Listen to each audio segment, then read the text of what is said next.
وبركاته. نحمد ونصلي على رسول الكريم أما بعد فأعوذ بالله من الشيطان الرجيم بسم الله الرحمن الرحيم قل هو الله أحد الله الصمد لم يلد ولم يولد ولم يكن له كفوا أحد. سدرتی وقار مصفق اسدتی اقام صحبان مہمانان اکرام معزز السامعین والسامعات، آج کی سالانہ انعامی مسابقہ میں میری تقریر کا عنوان ہے عقیدہ توحید. توحید کی امانت سینوں میں ہے ہمارے، توحید کی امانت سینوں میں ہے ہمارے، آسان نہیں مٹانا نام و نشا ہمارا.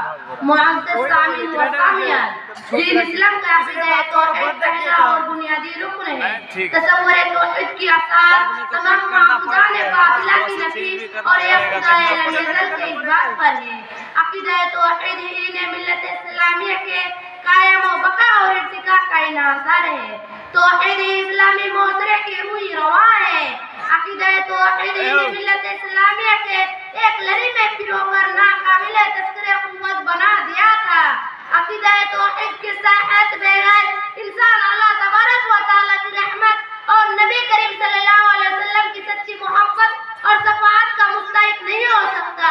توحید تمام عقائد کی جڑ اور اصل الوصول ہے اور اعمال صالحہ کی ساقہ ہے. محترم حضرات، تمام نبیوں اور رسولوں کی دعوت کی شروعات عقیدہ توحید کی دعوت سے ہوتی تھی.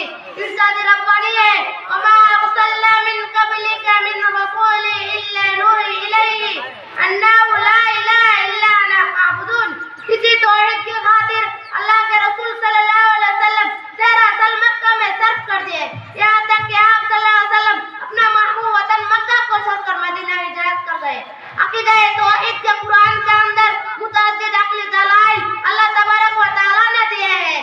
ارشاد باری تعالیٰ ہے لو کان فیہما آلہۃ الا اللہ لفسدتا.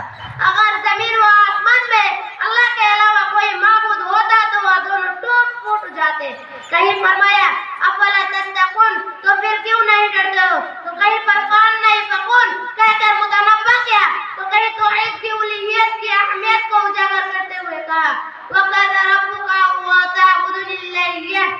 تیرے رب نے یہ فیصلہ کر دیا کہ تم اس کے سوا کسی اور کی عبادت نہ کرو. اور دوسری جگہ فرمایا وَاعْبُدُوا اللَّهَ وَلَا تُشْرِكُوا بِهِ شَيْئًا. صرف تم اللہ کی عبادت کرو اور اس کے ساتھ کسی کو شریک نہ کرو. آخر میں اللہ تعالیٰ سے دعا ہے کہ وہ ہمیں حقیقی توحید کو سمجھنے کی توفیق دے اور شرک کے صاحبہ سے بچائے رکھے. آمین. وآخر دعوانا الحمدللہ رب العالمین. السلام علیکم ورحمۃ اللہ وبرکاتہ.